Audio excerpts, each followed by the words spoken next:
Halo Tribuners, selamat sore dan apa kabar Anda? Senang sekali saya Putri Utami kembali menyapa Anda di Ambon hari ini, edisi Sabtu 8 Agustus 2026, di mana selama beberapa menit ke depan kami akan menghadirkan sejumlah informasi terbaru dari beberapa daerah di Maluku untuk Anda. Kita mulai dengan berita pertama. Maluku tak terdampak PHK massal, Disnaker Trans sebut bukan daerah industri. Dinas Ketenagakerjaan dan Transmigrasi atau Disnaker Trans Provinsi Maluku menegaskan bahwa pemutusan hubungan kerja atau PHK massal tidak berdampak di wilayah Maluku. Berdasarkan data Disnaker Trans, sebagian besar kasus PHK terjadi pada sektor pengguna jasa dan outsourcing.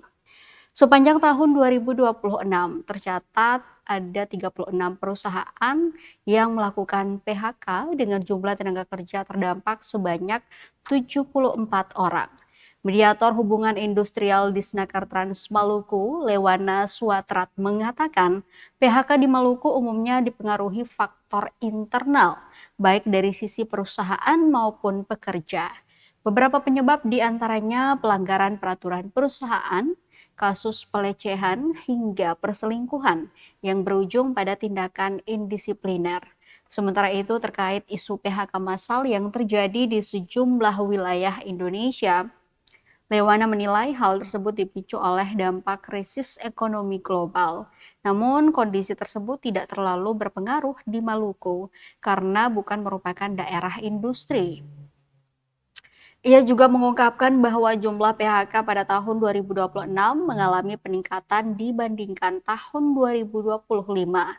Meski demikian, Disnaker Trans terus melakukan pemantauan serta membuka ruang mediasi antara pekerja dan perusahaan guna mencapai keputusan yang saling menguntungkan.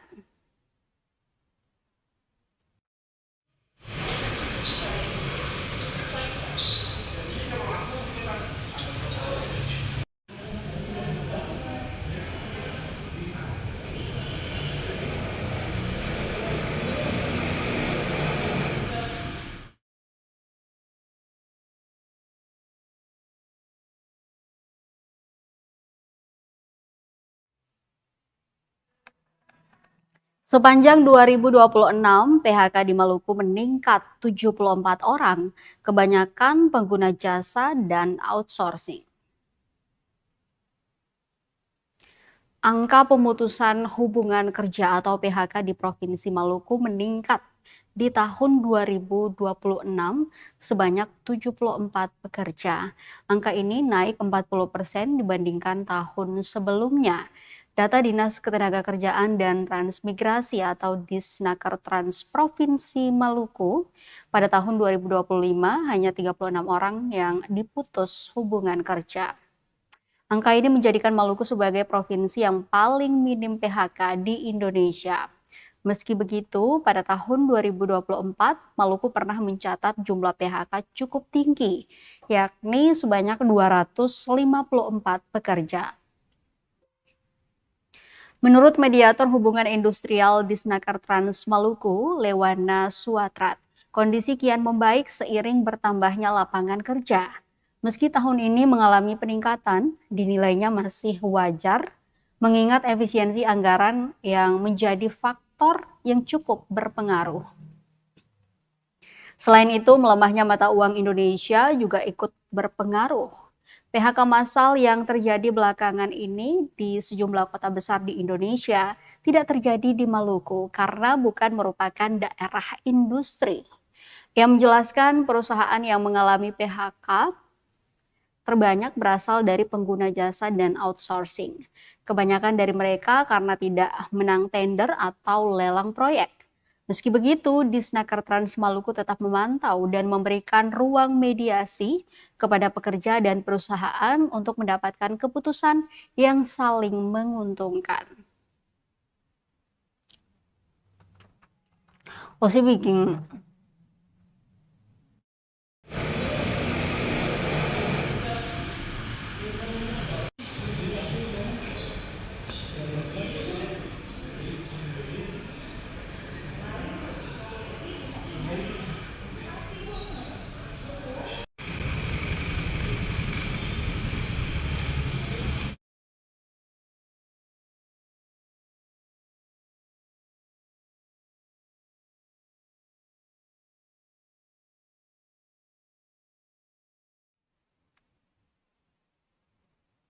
Informasi lainnya, Tribunars Pemprov Maluku genjot percepatan pembangunan rumah pasca konflik di Lehito.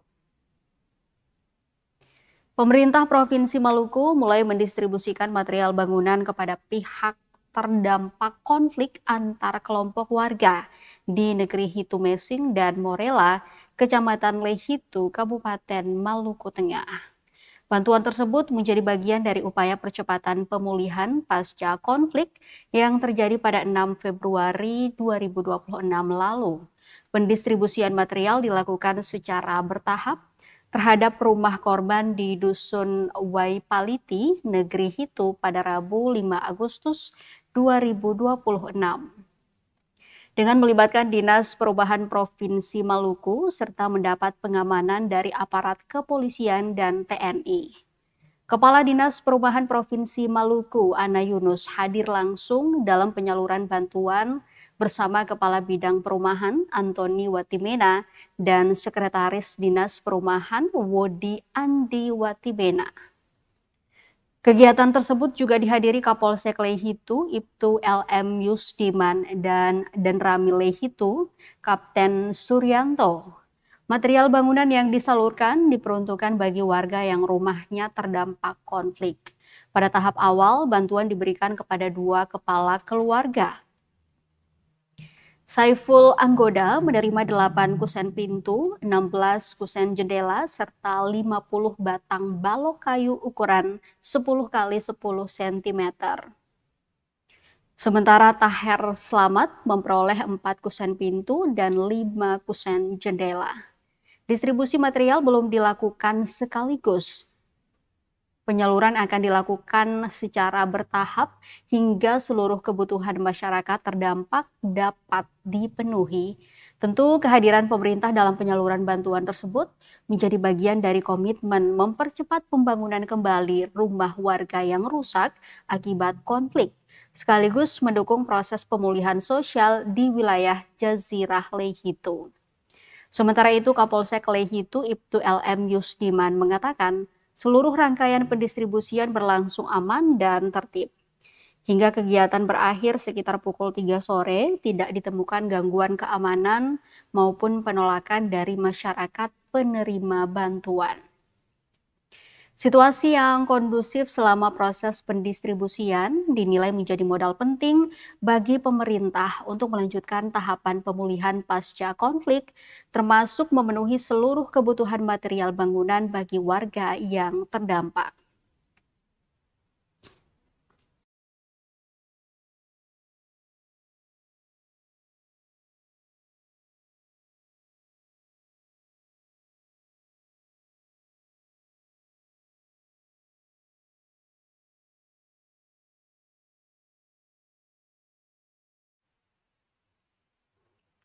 Wakapolresta Ambon turut angkat pasir kebut pembangunan proyek sumur bor dan MCK. Kepolisian Resor Kota atau Polresta Pulau Ambon dan Pulau-Pulau Lease mempercepat pembangunan sumur bor, fasilitas mandi, cuci kakus atau MCK dan bak penampung air bersih di Dusun Telaga Kodok, Negeri Hitu, Kecamatan Lehitu, Maluku Tengah. Program ini merupakan bagian dari program Ketua Umum Bayangkari, yakni Juliati Sapta Dewi Magdalena, istri Kapolri Jenderal Listio Sigit Prabowo. Menariknya, percepatan pembangunan dilakukan dengan semangat gotong royong, di mana Wakapolresta Pulau Ambon dan Pulau-Pulau Lease, AKBP Nur Rahmat, ikut mengangkat pasir bersama personel di lokasi pembangunan. Pantauan tribunambon.com di lokasi pada Kamis 6 Agustus 2026 siang, sejumlah personel kepolisian bersama pekerja tampak bahu-membahu menyiapkan material pembangunan. AKBP Nur Rahman terlihat terjun langsung mengangkut material bersama anggota sebagai bentuk dukungan kolektif agar pembangunan selesai tepat waktu. Program tersebut ditargetkan rampung sebelum diresmikan pada 29 Agustus oleh istri Kapolri Jenderal Listio Sigit Prabowo. AKBP Nur Rahman mengatakan, pembangunan tidak hanya difokuskan pada penyediaan sumber air bersih melalui sumur bor, tetapi dilengkapi dengan fasilitas MCK dan bak penampung air agar dapat dimanfaatkan masyarakat secara maksimal. Selain itu, direncanakan pula membangun akses jalan setapak menuju lokasi sumur dan MCK. Ia menjelaskan pembangunan jalan setapak dijadwalkan mulai dikerjakan pada Sabtu 8 Agustus 2026. Menurut Wakapolresta Ambon, progres pembangunan saat ini telah mencapai sekitar 60 hingga 70%. Pihaknya optimis seluruh pekerjaan dapat diselesaikan sesuai target sehingga siap digunakan masyarakat setelah diresmikan nanti oleh istri orang nomor 1 kepolisian itu. Program pembangunan sumur bor tersebut merupakan salah satu upaya dalam mendukung penyediaan akses air bersih bagi masyarakat. Selain menghadirkan sumber air, fasilitas pendukung seperti MCK dan bak penampung diharapkan mampu meningkatkan kualitas sanitasi di lingkungan sekitar. Semangat gotong royong yang diperlihatkan jajaran Polresta Pulau Ambon dan Pulau-Pulau Lease dalam proses pembangunan menjadi gambaran keterlibatan langsung aparat kepolisian tidak hanya dalam menjaga keamanan, tetapi juga mendukung program sosial yang menyentuh kebutuhan dasar masyarakat.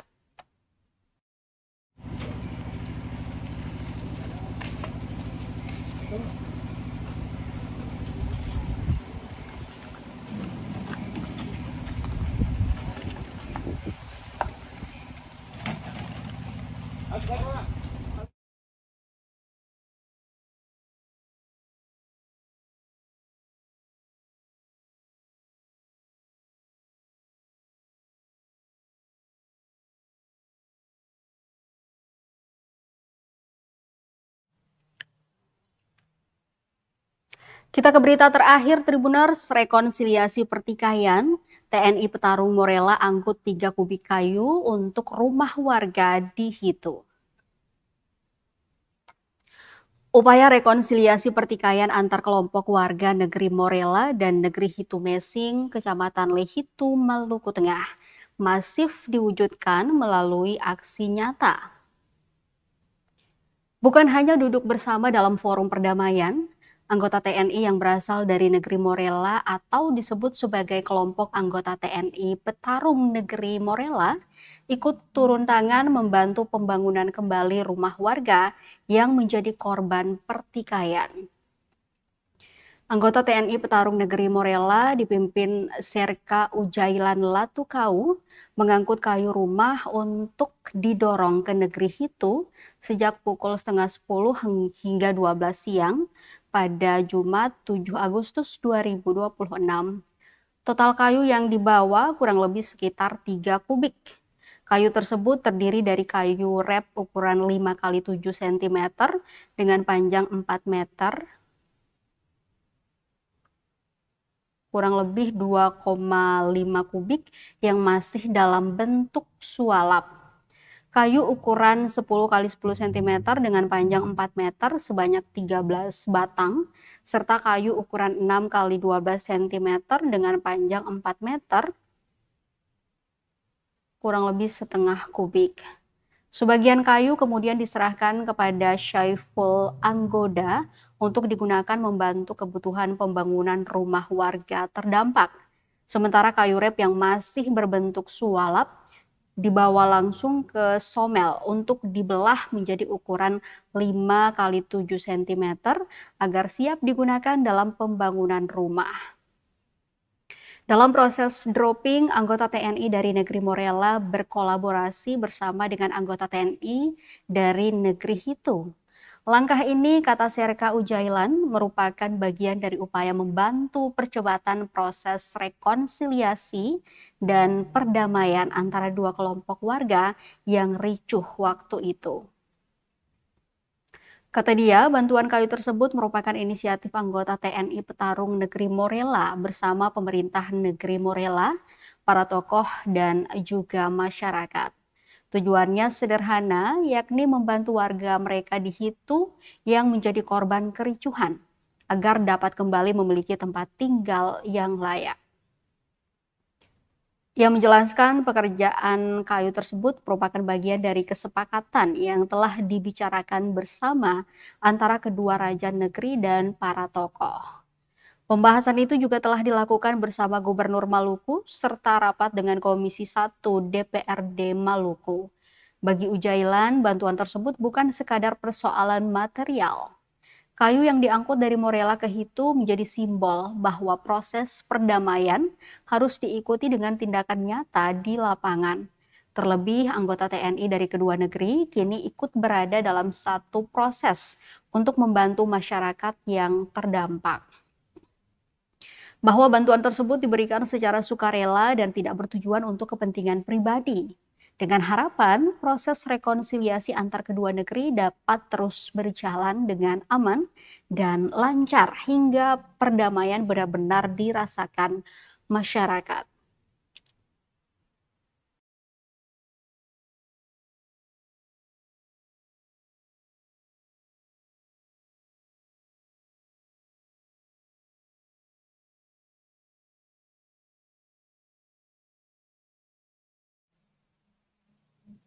Tribuners, informasi tadi sekaligus mengakhiri perjumpaan kita di Ambon hari ini. Saya Putri Utapi mewakili seluruh kru yang bertugas mengucapkan terima kasih atas perhatian Anda. Selamat sore, sampai jumpa dan amato. Download Tribun X sekarang, menghadirkan lokal menjadi Indonesia.